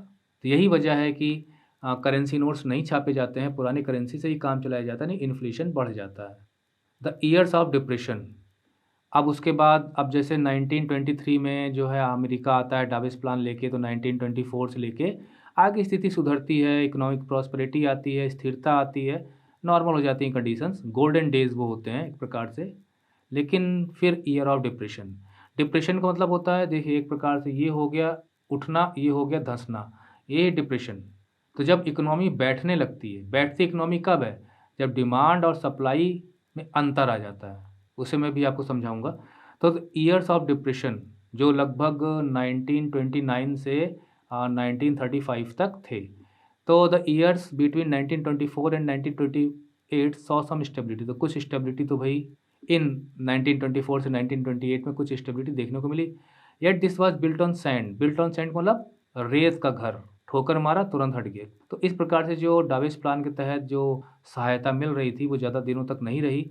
German investment and industrial recovery were totally dependent on short term loans, क्योंकि जो जर्मन इन्वेस्टमेंट था, जर्मनी में जो पैसा आ रहा था, जो इंडस्ट्रियल रिकवरी हो रही थी, मतलब इंडस्ट्रीज़ में प्रोडक्शन बढ़ रहा था, वो लोन्स पे आधारित था, जो ज़्यादातर यूएसए से आ रहा था। तो अब क्या ऐसी स्थिति हो गई, ये हालात बदल गए। This support was withdrawn. America ने ये लोन देना बंद कर दिया। क्यों? क्योंकि उसका जो wall street exchange market crash कर गई 1929 में अक्टूबर में। आपने निश्चित स्टॉक एक्सचेंज का नाम तो सुना ही होगा। अब स्टॉक एक्सचेंज में क्या होता है कि जो बड़ी-बड़ी कंपनीज़ होती हैं, उनकी लिस्ट बनी होती है, मतलब लिस्टेड कंपनीज़ होती हैं। तो उनमें आपने शेयर का नाम सुना होगा। तो शेयर, कंपनियों के जो शेयर होते हैं, उनका आदान-प्रदान, मतलब खरीदारी और उनका बेचना होता है, मतलब buying and selling of shares of the company listed in the stock exchange. Exchange का मतलब होता है लेन-देन। तो रूल्स एंड रेगुलेशंस के तहत शेयर मार्केट चलती है, और एक प्रकार से स्टॉक एक्सचेंज ये भी बताता है कि वहाँ का बिज़नेस कितना प्रॉस्परस है, वहाँ की जो इकोनॉमिक कंडीशन है कितनी स्टेबल है। हमारे यहाँ आप नाम जानते हैं, आपने जो है बॉम्बे स्टॉक एक्सचेंज का नाम सुना होगा, स्टॉक एक्सचेंज बीएसई। ये भारत का सबसे पुराना है, 1875 में इसकी स्थापना हुई थी, एशिया का भी सबसे पुराना है। भारत का सबसे बड़ा स्टॉक एक्सचेंज यही है। सबसे ज़्यादा लेन-देन शेयर मार्केट का यहीं पे होता है। हालाँकि हमारे यहाँ और भी स्टॉक एक्सचेंजेज़ हैं, 1 दर्जन से ज़्यादा स्टॉक एक्सचेंजेज़ हमारे यहाँ हैं। तो जब लोग शेयर बेचना ज़्यादा चाहते हैं और खरीदना कम चाहते हैं, तो फिर वो एक प्रकार से उसे बिकवाली कहा जाता है, और शेयर मार्केट धड़ाम से गिरने लगती है। मतलब पीपल पैनिक हो जाते हैं और वो अपने पास जो भी शेयर होते हैं उन्हें बेचना चाहते हैं, जिससे कि उन्हें और घाटा ना सहना पड़े। मान लीजिए उन्होंने एक शेयर ₹10 में खरीदा है और जिस कंपनी का शेयर है, मान लीजिए उस कंपनी का नाम एबीसी है। तो अब उस कंपनी में किसी भी वजह से मान लीजिए उसके शेयर में कमी आती है, अब उसका शेयर जो है ₹10 से ₹9 आता है, फिर ₹8 हो रहा है। तो लोग सोचते हैं कि भई ये ₹10 में हमने खरीदा था और अब इसकी वैल्यू ₹8 हो रही है, तो जल्दी बेच दो। नहीं हो सकता 7 हो जाए, फिर 6 हो जाए तो घाटा होगा। तो खरीदने वाले लोग भी तो होने चाहिए। तो ये जो सेलिंग, बिकवाली, बेचते हैं लोग। अभी मान लीजिए 10 की बजाय यहाँ पे जो इसकी मार्केट है यहाँ पे 12 हो जाए, 14 हो जाए तो नहीं बेचेगा। सोचेगा भई हो सकता है अभी और आगे बढ़े। लेकिन उस स्थिति में भी सोचेगा भई 10 से 12 हो गया, पता नहीं 12 से 14 फिर कहीं वापस ना लौटे, चलो बेच दो। तो इस प्रकार से जो वॉल स्ट्रीट एक्सचेंज था अमेरिका का, वहाँ पर शेयर काफ़ी ज़्यादा तादाद में बिकने शुरू हो गए, शेयर मार्केट धड़ाम हो गई। फ़ियरिंग अ फॉल इन प्राइसेज़, वही जो मैंने आपको बताया कि कहीं प्राइसेज़ में और गिरावट ना हो। पीपल मेड फ्रैंटिक एफर्ट्स, मतलब बहुत ही पागलों के तरीके से जिसे कहा जाए, फ्रैंटिक एफर्ट्स होने लगे शेयर को बेचने के। और एक दिन में, ये 24 अक्टूबर की बात हो रही है, 13 मिलियन शेयर्स बेचे गए। मतलब 13 मिलियन शेयर कम नहीं होते। इतने शेयर्स की बिकवाली हुई और यही है शेयर मार्केट का गिरना। This was the start of the great economic depression, और यहीं से ग्रेट इकोनॉमिक डिप्रेशन की शुरुआत होती है। इतिहास में ये ग्रेट इकोनॉमिक डिप्रेशन मशहूर है। अच्छा, अगर कोई देश जिसका पूरी दुनिया पर काफ़ी ज़्यादा असर हो, अगर वहाँ पे इकोनॉमिक डिप्रेशन होता है तो उसका पूरी दुनिया पे असर हो जाता है। तो ओवर द नेक्स्ट 3 ईयर्स, अगले 3 सालों में, between 1929 and 1932, the national income of USA fail by half. तो यूएसए की जो नेशनल इनकम है वो लगभग आधी हो गई। अब आप सोचिए कि ऐसी स्थिति में वो किसी दूसरे देश की मदद कैसे कर पाएगा। वो यूरोप में अन्य कंट्रीज़ को भी जो वो लोन देता था उनसे भी उसने वापस मांगना शुरू कर दिया। फैक्ट्रीज शट डाउन, फैक्ट्रीज बंद हो गई, एक्सपोर्ट्स कम हो गए और जो किसान थे वो भी बहुत बुरी तरह प्रभावित हुए। क्योंकि जो स्पेकुलेटर्स थे, मतलब जो आने वाले समय में क्या स्थिति होगी उसका अंदाज़ा लगाने वाले लोग स्पेकुलेटर्स हैं। तो ये जो बिकवाली होती है ना, ये स्पेकुलेशन की वजह से ही होती है। तो उन्होंने मार्केट से अपना पैसा वापस खींचना शुरू कर दिया, क्योंकि देखिए मार्केट में पैसा आते रहना चाहिए, इन्वेस्टमेंट होते रहना चाहिए, तब कोई इकोनॉमी चलती है। अगर आप, पता चला बैंक में पैसा लेके सब आपने रख दिया, अब आप मार्केट में जाके कोई चीज़ खरीदोगे नहीं, तो मार्केट में चीज़ें बिकेंगी नहीं, तो इकोनॉमी कैसे आगे बढ़ेगी? जिन्होंने उन चीज़ों को बनाया है, उनकी इनकम नहीं होगी। जब इनकम नहीं होगी तो उसका वो प्रोडक्शन आगे नहीं करेंगे। जब प्रोडक्शन आगे नहीं करेंगे तो वहाँ पे जो काम पे लगे लोग हैं वो जॉबलेस हो जाएँगे। मतलब बहुत एक प्रकार से लिंकेज बना होता है, एक चेन बनी होती है, प्रभावित होती है। The effects of this recession, इसे कहते हैं recession, in the US economy were felt world wide. देखिए रिसेशन का मतलब यही होता है कि डिमांड जो है ना वो कम हो जाती है, काफ़ी ज़्यादा कम हो जाती है। तो जो प्रोडक्शन है वो मार्केट में बिकता नहीं है, उसके खरीदार नहीं होते, क्योंकि लोगों के पास इनकम नहीं होती उतनी। तो वो प्रोडक्शन रखा का रखा रह जाता है, जिसकी वज़ह से उसमें कीमत में कमी आ जाती है। मतलब जो उनका जो प्राइस है वो कम हो जाता है और कम होने से उनको घाटा होना शुरू हो जाता है। तो यही हाल फार्मर्स का भी रहता है। जो फार्मर्स का जो प्रोडक्शन है, मान लीजिए वो गेहूँ है, ₹10 प्रति केजी वो बेच रहा था। अब वो, चूँकि लोगों की इनकम कम हो गई है तो वो आकर खरीदेंगे नहीं जल्दी, खरीदेंगे तो बहुत कम खरीदेंगे। तो उस स्थिति में जब खरीदार नहीं मिलेंगे तो आप क्या करोगे? इसका दाम कम करोगे, भैया ₹8 ले लो, भैया ₹7 प्रति केजी हम बेच रहे हैं, ले लो। बाज़ार में नहीं चिल्लाते हैं लोग, फल वगैरह बेचते रहते हैं, आपस में कॉम्पिटिशन होता है कि मैं इतने कम में बेच रहा हूँ, मैं इतने कम में बेच रहा हूँ। तो वो स्थिति आ जाती है और प्राइस काफ़ी लो हो जाता है। तो ये रिसेशन एक प्रकार से कमी, because of the less income with the people, और ये किसी भी मार्केट के लिए अच्छा नहीं होता। और हाँ, इस इकोनॉमिक डिप्रेशन का रशिया पे कोई ज़्यादा असर नहीं पड़ा था, क्योंकि वहाँ पे कम्युनिस्ट इकोनॉमी थी, वहाँ पे गवर्नमेंट कंट्रोल था। और जो अमेरिका था एक कैपिटलिस्ट इकोनॉमी है, यहाँ पे प्राइवेट ओनरशिप ज़्यादा है। Over the next 3 years between 1929-1932 the national income of the USA fail by half. तो ये मैंने बताया कि the effects of this recession in US world wide. German economy was the worst hit by the economic crisis. तो economic crisis का सबसे बुरा असर जर्मनी पे पड़ा, जर्मनी पे। बाय 1932, 1932 तक आते-आते industrial production was reduced to 40%। तो 1929 में जितना प्रोडक्शन होता था, तो उसका 40% प्रोडक्शन रह गया। मतलब मान लीजिए जहाँ पे 100 आइटम बनते थे, अब 40 आइटम बन रहे हैं। अब ज़रा सोचिए आप कि इस प्रोडक्शन कम होने की वजह यही रिसेशन है। और फिर वर्कर्स जो पहले जितना काम करते थे, वो क्या उस इंडस्ट्री में रखे जाएँगे जहाँ पर प्रोडक्शन कम हो रहा है? नहीं रखे जाएँगे। तो क्या हुआ कि workers lost their jobs, workers की जॉब चली गई या उन्हें कम पेमेंट दिया जाता था। और जो अनएम्प्लॉयमेंट था वो भी बहुत ज़्यादा पहुँच गया, 6 मिलियन तक पहुँच गया यानी 60 लाख। और स्ट्रीट्स में मतलब गलियों में Germany you could see man with play card. तो अब भाई लोगों के पास कुछ काम नहीं है, तो वो अपने तख्तियाँ अपने गले में लटकाए घूमते रहते थे कि willing to do any work, भैया कोई भी काम दे दो हम करने को राज़ी हैं, ऐसी स्थिति बन गई थी। अनएम्प्लॉयड यूथ प्लेड कार्ड्स और simply sat at street corners. अब बताइए जो नौजवान है काम नहीं मिलेगा तो वो लोग ताश खेलते रहते थे, यहाँ-वहाँ गलियों में कोने में बैठे रहते थे और बहुत ही हताश थे, होपलेस थे और वो लाइन में खड़े रहते थे लोकल एम्प्लॉयमेंट एक्सचेंज। दरअसल एम्प्लॉयमेंट एक्सचेंज जो होता है वो गवर्नमेंट का होता है, तो वहाँ पे लोग रजिस्ट्रेशन कराते हैं अपना-अपना कि भाई हम लोग बेरोज़गार हैं और जब कोई जॉब आती है तो उन बेरोज़गारों में से उन लोगों को जॉब देने की कोशिश की जाती है। एम्प्लॉयमेंट एक्सचेंज होता है, इंडिया में भी है। तो वहाँ पे लोग लाइन लगाए रहते थे, अपने सर्टिफ़िकेट जमा करते थे कि शायद कहीं कुछ काम मिल जाए। एज़ जॉब डिसअपीयर्ड, जब नौकरी गायब होना शुरू हो गई, भई तो देखिए रिसेशन है, जब प्रोडक्शन नहीं होगा तो वर्कर्स भी काम पे नहीं रखे जाएँगे, कोई काम होगा ही नहीं। तो जब जॉब्स गायब होने लगी तो जो नौजवान लोग थे उन्होंने क्या किया, क्रिमिनल एक्टिविटीज़ में इन्वॉल्व होना शुरू कर दिया, आपराधिक काम करने लगे और चारों तरफ निराशा ही निराशा छाई हुई थी। बताइए ये है economic crisis. The economic crisis created deep anxieties and fears in people. लोगों में डर बैठ गया, चिंता होने लगी। द मिडिल क्लास, खासकर जो मिडिल क्लासेस क्या होती है ना कि जनरली सैलरीड एम्प्लॉइज़ होते हैं, पेंशनर्स भी इसमें आ जाएँगे, इंटेलेक्चुअल वर्ग होता है, टीचर्स हैं, लॉयर्स हैं, एटसेट्रा। तो जो भी इनकी सेविंग्स थी वो कम होनी शुरू हो गई। उसका कारण ये था जो करेंसी लॉस्ट इट्स वैल्यू, जो मार्क की वैल्यू है ना वो काफ़ी कम हो गई थी। क्योंकि मान लीजिए कि किसी के पास जो है 10 मार्क हैं, ठीक है? और पहले वो 10 मार्क में 10 किलो गेहूँ खरीद लेता था। लेकिन जब 1 मार्क की वैल्यू इतनी कम हो गई, ट्रिलियंस में कम हो गई, तो वो 10 मार्क पूरा दे देगा तो भी 10 केजी के 1 किलो गेहूँ भी उसे नहीं मिलेगा। तो अब लोगों को जिस चीज़ को वो कम पैसे में खरीद लेते थे, अब उन्हें बहुत ज़्यादा स्पेंड करना पड़ रहा था, तो उनकी जो सेविंग्स थी वो ख़त्म हो रही थी। अभी जैसे मैंने बताया था कि जो $1 है, वो लगभग-लगभग 78 रुपीज़ के बराबर है, ठीक है? तो अगर किसी चीज़ का दाम $1 है तो हमें ₹78 देने पड़ेंगे। मान लीजिए कि हमारी स्थिति काफ़ी अच्छी हो जाती है और $1 इज़ इक्वल टू 10 रुपीज़। अब अगर मेरे पास 78 रुपीज़ हैं, तो यहाँ पर मैं सिर्फ़ 1 आइटम खरीद पा रहा था जिसका दाम था $1। लेकिन अब मेरे पास 78 रुपीज़ हैं, लेकिन चूँकि $1 अब ₹10 के बराबर है, तो अब $1 में जो चीज़ यहाँ बिक रही थी, उसको खरीदने के लिए मुझे सिर्फ़ ₹10 देने पड़ेंगे। तो अब मैं कम से कम 7 आइटम्स खरीद सकता हूँ, अगर इसका प्राइस वही है $1 ही है तो। तो देखिए, मेरे पास पैसा उतना ही है, बस एक्सचेंज रेट में अंतर आने की वज़ह से मैं खरीद सकता हूँ। अब मान लीजिए कि आगे चल के $1 जो है वो ₹100 के बराबर हो जाए, तो अब मेरे पास ₹78 हैं और फिर मैं इसी चीज़ को खरीदना चाहूँ तो नहीं खरीद सकता क्योंकि मेरे पास अब कम से कम ₹22 कम है।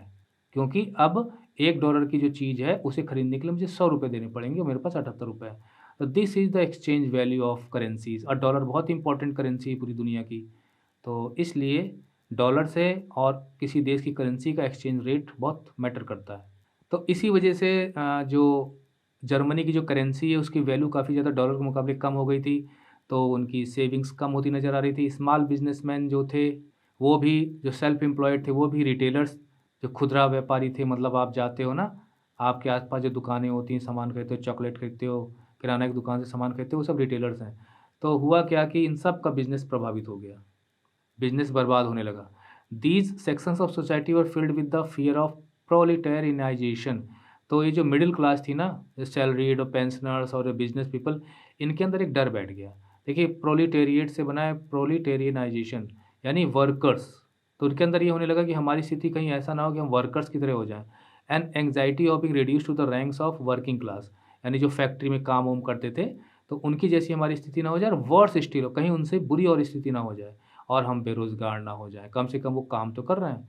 तो जो मिडल क्लास को और जो बिज़नेसमैन जो अच्छे ढंग से जीवन जी रहे थे, तो उस मिडल क्लास को लगने लगा कहीं हम वर्किंग क्लास के ना हो जाएँ, मज़दूर ना बन जाएँ। ये डर सताने लगा। अब देखिए सारी की सारी स्थितियों के समय वहाँ पे कौन-सी गवर्नमेंट काम कर रही है?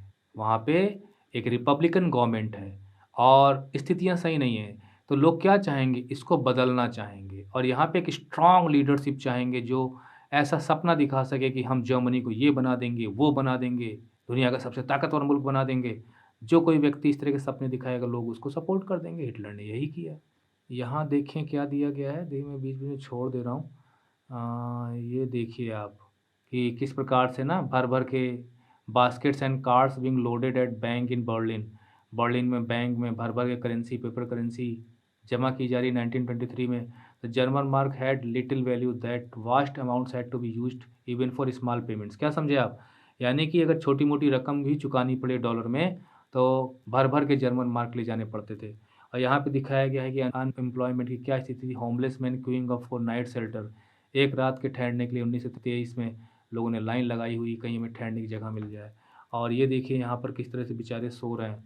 स्लीपिंग ऑन द लाइन, संघर्ष कर रहे हैं, स्ट्रगल कर रहे हैं कहीं काम पाने के लिए। Sleeping on the line during the great depression. The unemployed could not hope for either wage or shelter. जो अनएम्प्लॉयड थे उन्हें ये भी नहीं लग रहा था कि कहीं हमको शेल्टर भी मिलेगा या कहीं हमको मजदूरी भी करने के लिए मिलेगी, कि हमें कहीं वेजेस पे ही काम मिल जाए। ऑन विंटर नाइट्स, और ठंडी रातों में when they wanted a shelter over their head they had to pay to sleep like the. इस तरह के सोने के लिए भी उन्हें पैसे देने पड़ते थे। बुरे हालात थे भैया। और ये वॉल स्ट्रीट एक्सचेंज बताया गया, the name of the world's biggest stock exchange in the USA, है ना। यूएसए में भाई देखिए इतना बड़ा ताकतवर मुल्क है तो वहाँ का स्टॉक एक्सचेंज नंबर 1 तो होगा ही। तो इस ग्रेट डिप्रेशन में only organised workers could manage to keep their heads. अब देखिए एमसीक्यू बनाया जा सकता है कि जो सिर्फ ऑर्गेनाइज्ड वर्कर्स थे, मतलब वो संगठित क्षेत्रों में काम करते थे, जैसे गवर्नमेंट जॉब में रहे हों, रजिस्टर्ड कंपनियों में काम करते रहे हों, मतलब कि अनरजिस्टर्ड लोग नहीं थे, तो they were able to keep their heads above water. देखिए keep their heads above water भैया ईडीएम है, मुहावरा है, जिसका मतलब होता है कि संकट की स्थिति में भी अपने आप को बचा के रख पाना। That is keep their heads above water. But unemployment weakened their bargaining power. लेकिन ऑर्गेनाइज सेक्टर के लोगों की भी जो बार्गेनिंग पावर थी वो काफ़ी कम हो गई थी अनएम्प्लॉयमेंट की वजह से। अब देखिए बार्गेनिंग पावर कैसे कम हो सकती है। एक व्यक्ति जाता है, उसे 4 आदमियों की आवश्यकता है, और जब वो जाता है तो यहाँ पे उसको 50 आदमी मिलते हैं। अब ज़रा आप बताइए यहाँ पे बार्गेनिंग पावर इन आदमियों की स्ट्रांग होगी कि वीक होगी? वीक होगी, क्योंकि उसे 4 आदमियों की ज़रूरत है और 50 मज़दूर खड़े हैं, भैया हमको ले चलो साथ में, हमको ले चलो साथ में। वो कहेगा भैया हम जो है 50 रुपए में मज़दूरी देंगे और कौन चलेगा हमारे साथ? तो जो लोग इससे ज़्यादा की उम्मीद कर रहे होंगे वो भी कहेंगे भैया हम चलेंगे, हम चलेंगे। वो कहेगा नहीं भैया मैं 40 में ले चलूँगा। तो उसमें भी काफ़ी लोग राज़ी हो जाएँगे। उसमें भी कुछ लोग, अब देखिए 4 ही आदमी की आवश्यकता है, तो 4 आदमियों को जब वो छाँटेगा 40 रुपए में, तो कुछ लोग कहेंगे नहीं भई हम 30 में काम करने को राज़ी हैं। तो 30 वालों को छाँटेगा तो कुछ लोग 20 में काम करने को राज़ी हैं। मतलब जब हालत ख़राब होती है लोगों को तो इस तरह से वो काफ़ी लो वेजेस पे भी काम करने को राज़ी हो जाते हैं। ये है बार्गेनिंग पावर कम होना। तो यही हालत थी यहाँ पर। रिसेशन का टाइम था, मज़दूर कम रखे जा रहे थे, पॉपुलेशन में अनएम्प्लॉयमेंट काफ़ी ज़्यादा था, लोगों की डिमांड मतलब मज़दूरों की डिमांड कम थी, तो इस वजह से ये भी बार्गेनिंग पावर इनकी कम हो गई थी, ज़्यादा वेजेस की डिमांड कर नहीं सकते थे। Big businesses were in crisis, तो ये मैं पहले ही बता चुका हूँ। The large mass of peasantry, अब किसानों पे क्या असर पड़ा? भाई देखिए sharp fall in agriculture prices, जो मैंने आपको शुरू में बताया कि रिसेशन में क्या होता है कि प्राइसेस में कमी आ जाती है। तो किसानों की इनकम कम हो गई। महिलाओं के साथ क्या था, बेचारी जब घर में जब पुरुष कमा नहीं पाएगा, जब इनकम ज़्यादा नहीं होगी, तो अपने बच्चों को पेट नहीं भर पाती थी, जिसकी वजह से वो बहुत दुखी होती थी और एक निराशा, होपलेसनेस माइंड में छाई रहती थी। ये स्थिति इकोनॉमिक डिप्रेशन की थी। हिटलर के उठने में इकोनॉमिक डिप्रेशन ने बहुत मदद की। अब आते हैं पॉलिटिकल कुछ कारण हैं क्या कि लोग वेमर रिपब्लिक से नाराज़ थे या वेमर रिपब्लिक कमज़ोर क्यों था? तो वो थे, देखिए वेमर रिपब्लिक फ्रेजाइल था, मतलब बहुत ही नाजुक था। It was not strong. The Weimar constitution had some inherent defects. देखिए अंदर के ही डिफेक्ट्स को इनहेरेंट डिफेक्ट्स कहा जाता है। मतलब जैसे आपको बाहर से ना प्रभावित करने वाली चीज़ें आप अंदर से ही कमज़ोर हों तो इनहेरेंट डिफेक्ट्स कहलाएँगे। तो जो कॉन्स्टिट्यूशन में ही अंदर कुछ ऐसी बातें थी, जैसे वजह जिनकी वजह से वो अनस्टेबल, वल्नरेबल डिक्टेटरशिप की तरफ बढ़ रहे थे लोग। कहने का मतलब ये है कि कॉन्स्टिट्यूशन में कुछ ऐसे प्रावधान थे, कुछ ऐसे प्रोविज़न्स थी, कुछ ऐसी बातें लिखी हुई थी, जिनकी वजह से मेजॉरिटी गवर्नमेंट फॉर्म नहीं हो पाती थी, जिसकी वजह से काफ़ी ज़्यादा अनस्टेबल पॉलिटी देखने को मिलती थी। वल्नरेबल का मतलब नाज़ुक, बहुत जल्दी प्रभावित हो जाए, तो डिक्टेटरशिप से प्रभावित होने की स्थिति खुद ही वेमर रिपब्लिक के कॉन्स्टिट्यूशन में थी। वन वाज़ प्रोपोर्शनल रिप्रेजेंटेशन, एक तो था भाई, मत भूलिएगा, प्रोपोर्शनल रिप्रेजेंटेशन यानी आनुपातिक प्रतिनिधित्व। This made achieving A majority by any one party and near impossible task, जिसकी वजह से कोई भी मेजॉरिटी नहीं बन पाती थी किसी पार्टी की और कोलिशंस रूल किया करते थे। देखिए कोलिशन तो हो गई जो मिली-जुली सरकारें होती हैं, मतलब किसी एक पार्टी की सरकार ना हो, कई पार्टियाँ मिलकर सरकार चलाएँ। मतलब अगर गवर्नमेंट बनी हुई है, उसमें कई पार्टियाँ शामिल हैं। हमारे देश में बहुत से कोaliशंस देखने को मिले जिसमें से अटल बिहारी वाजपेयी का कोaliशन सबसे फ़ेमस है। वो 20 पार्टियों से भी ज़्यादा पार्टियों को लेकर साथ चल के उन्होंने 5 साल गवर्नमेंट चलाई थी।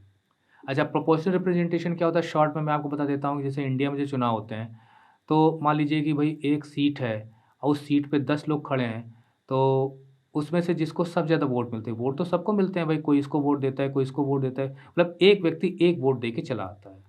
तो जिस व्यक्ति को सबसे ज़्यादा वोट मिलते हैं, तो मेजॉरिटी वोट वाले को हम इलेक्ट कर लेते हैं, विनिंग कैंडिडेट मान लेते हैं, मतलब मेजॉरिटी वोट सिस्टम है। लेकिन जहाँ पे प्रोपोर्शनल रिप्रेजेंटेशन होता है, वो कई फॉर्म में देखने को मिलता है। जैसे उदाहरण के लिए कि आदमी वोट देने के लिए गया, तो वहाँ पर जितने भी लिस्ट होंगे आदमियों की, मतलब 1, 2, 3, 4, 5 मैं मान ले रहा हूँ। तो हमारे यहाँ क्या है कि वो किसी एक पे निशान लगा के चला आएगा। लेकिन प्रोपोर्शनल रिप्रेजेंटेशन में क्या करते हैं, वो रैंकिंग देते हैं। मान लीजिए कि इसको 1 नाम दिया, उसको 2 दिया, इसको 3 दे दिया, इसको 4 दे दिया, इसको 5 दे दिया, इस तरह से रैंकिंग। कोई दूसरा आदमी जाएगा, वो हो सकेगा इसको 1 दे दे, इसको 3 दे दे, इसको 4 दे दे, इसको 2 दे दे। इस तरह से रैंकिंग्स बनती हैं। फिर बाद में सिस्टम एक अपनाया जाता है, कोटा, मतलब देखिए मैं यहाँ तो ज़्यादा एक्सप्लेन नहीं कर सकता। कोटा तय होता है कि भाई मान लीजिए इसको 50 वोट मिलेंगे, वही जीतेगा। तो पता चला कि भाई इसमें से जो ये वाला है, इसको 52 लोगों ने रैंकिंग दी हुई है। तो इसमें से 50 चुन लिए जाएँगे, जो 2 एक्स्ट्रा बच रहे हैं वो इसके दूसरे नंबर वाले को दे दिया जाएगा, जिसको दूसरे नंबर पे लोगों ने रैंकिंग दी हुई है। तो मान लीजिए कोई 48 पे अटका हुआ है, तो ये 2 वोट मिलके वो 50 बन जाएगा, तो वो भी चुना हुआ मान लिया जाएगा। तो ऐसे-ऐसे करके रैंकिंग दी जाती है, इस प्रकार से वोट के डिस्ट्रीब्यूशन से, सिस्टम से जो कैंडिडेट्स का चुनाव होता है, ना डिस्ट्रिक्ट्स होते हैं। जैसे मान लीजिए कि मेरे डिस्ट्रिक्ट में अगर 5 विधायकों का चुनाव होना है, तो ये 5 विनर डिस्ट्रिक्ट कहलाएगा और इसी प्रकार से चुने जाएँगे लोग। इसी प्रकार से पार्टी की भी लिस्ट होती है, पार्टी को भी लोग रैंकिंग देते हैं। एक प्रकार से ज़्यादा डेमोक्रेटिक है। अब जैसे हमारे यहाँ क्या होता है कि मान लीजिए किसी पार्टी को 35% वोट मिले, उसके बावजूद भी हो सकता है वो सरकार ना बना पाए, क्योंकि हमारे यहाँ मेजॉरिटी वोट सिस्टम चलता है। लेकिन प्रोपोर्शनल रिप्रेजेंटेशन में जिस पार्टी को जितना ज़्यादा परसेंटेज ऑफ वोट मिलता है, उससे उसका फ़ायदा मिलता है। उसके ज़्यादा से ज़्यादा कैंडिडेट सेलेक्ट किए जाते हैं। हमारे यहाँ ये तरीका एक प्रोपोर्शनल रिप्रेजेंटेशन का जो राष्ट्रपति का चुनाव होता है, वहाँ अपनाया जाता है। वो सिंगल ट्रांसफरेबल वोट सिस्टम अपनाया जाता है, इस तरह से रैंकिंग होती है। एनीवे हम आगे बढ़ते हैं। तो प्रोपोर्शनल रिप्रेजेंटेशन की वजह से मेजॉरिटी नहीं मिलती थी और कोaliशंस फॉर्म होती थी। Another defect was article 48। दूसरा डिफेक्ट था आर्टिकल 48। अभी आर्टिकल 48 क्या है? कॉन्स्टिट्यूशन के अंदर ही था। ये बहुत ही इमरजेंसी पावर्स देता था, which give the president the powers to impose, मतलब प्रेसिडेंट को काफ़ी ज़्यादा इमरजेंसी पावर्स मिलती थी। वो इमरजेंसी लगा सकता था। जो सिविल राइट्स हैं, मतलब जो लोगों के राइट्स हैं, सैनिकों के नहीं, आम जनता के राइट्स को सस्पेंड किया जा सकता था और डिक्री के ज़रिए रूल हो सकता था। डिक्री का मतलब होता है आदेश, मतलब जो प्रेसिडेंट आदेश देगा, वही कानून माना जाएगा और शासन चलेगा। जबकि कानून बनाने की जो पावर है, वो पार्लियामेंट के पास होती है। लेकिन इमरजेंसी में ये हो सकता था और प्रेसिडेंट इसका यूज़ करते भी थे और प्रेसिडेंट के ज़रिए इसका यूज़ हिटलर ने कराया भी था, आगे हम पढ़ेंगे। With in its short life, अब शॉर्ट लाइफ का मतलब ये 1919 से लेके 1933 तक 13-14 साल का जो शासन था वेमर रिपब्लिक का, उसमें लगभग 20 डिफरेंट कैबिनेट्स देखने को मिली। मतलब एक प्रकार से एक मिनिस्ट्री इलेक्शन होने के बाद एक सरकार 239 डेज़ से ज़्यादा नहीं चलती थी। तो सोचिए अगर 4-4 साल पे चुनाव होने, तो ज़्यादा से ज़्यादा 8 चुनाव हुए होते, 8 चांसलर बनते, लेकिन कई चांसलर वहाँ पे बने और आर्टिकल 48 का खूब जम के यूज़ हुआ। लिबरल यूज़ का मतलब used many times. Yet the crisis could not be managed. इस तरह से मतलब अगर आप इस प्रकार से इमरजेंसी पावर को यूज़ कर रहे हो, तो आप डिक्टेटर बन के काम चला रहे हो। फिर भी crisis could not be managed, crisis could not be managed. इससे पता चलता है कि एक डिक्टेटर बना भी दिया जाए, तो भी आपकी लीडरशिप क्वालिटी पे डिपेंड करता है कि आप शासन और अपनी कंट्री को कितना स्ट्रॉन्ग बना सकते हो। People lost confidence in the democratic parliamentary system. तो जो वेमर रिपब्लिक था, जो कॉन्स्टिट्यूशन था, उससे जो डेमोक्रेसी स्टैब्लिश की गई थी, लोगों का विश्वास नहीं रह गया। Which seem to offer no solution, क्योंकि वो लोगों की समस्याओं को सुलझा नहीं पा रहा था। वेमर रिपब्लिक या German republic was not able to provide solutions to the problems of the people. यहाँ देखिए दिया गया है कि प्रोलिटेरियनाइजेशन का मतलब है टू बिकम इम्पोवरिस्ड। इम्पोवरिस्ड मतलब ये होता है कि काफ़ी ज़्यादा आपकी हालत ख़राब हो जाए या वर्किंग क्लास तक पहुँच जाए, मतलब आप अफ़सर से एक मज़दूर बन जाओ, समझ लीजिए। और आप सोच रहे होंगे ऐसा कैसे हो सकता है? तो भैया आप जान रहे हैं कि जो वीडियो बन रहा है ये पैंडेमिक के दौरान बन रहा है, ठीक है? पैंडेमिक के दौरान ही मेरे पास डिमांड आई थी कि सर चैप्टर्स एक्सप्लेन कर दीजिए। तो आपने देखा कि जब लॉकडाउन लग जाता था, लोगों की इनकम कम हो जाती थी, यहाँ तक कि स्कूल तक बंद हो गए। तो ऐसे-ऐसे किस्से पढ़ने को मिले कि टीचर्स तक बेचारे ठेला लगा के फल बेच रहे हैं, सब्ज़ी बेच रहे हैं, कोई चाय की दुकान चला रहा है। बड़े-बड़े कंपनियों में जो अच्छी खासी तनख्वाह पे काम करने वाले लोग थे, जब कंपनियाँ क्लोज़ हो गईं लॉकडाउन की वजह से, बेचारे आकर कई-कई जगह सुसाइड के केसेस देखने को मिले।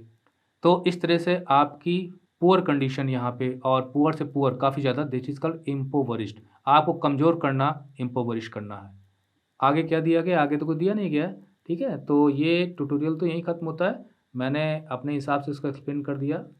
मैंने तो जल्दी-जल्दी करने की कोशिश की है, फिर भी अगर आपको कोई बात समझ में ना आई हो तो आप ज़रूर कमेंट बॉक्स में लिखिए, मैं जवाब दूँगा। और वीडियो के अदर पार्ट्स के लिए आप वीडियो डिस्क्रिप्शन देखिए या प्लेलिस्ट चेक कर लिया करिए। और ये हैं मेन पॉइंट्स जो हमने अभी तक पढ़े हैं, जो स्क्रीन पे मैं आपको दिखा रहा हूँ। और ये पॉइंट्स आपको हमारी वेबसाइट पे भी जाके मिल जाएँगे, वहाँ जाकर भी आप इनको देख सकते हो। सो एंडिंग दिस ट्यूटोरियल नाउ।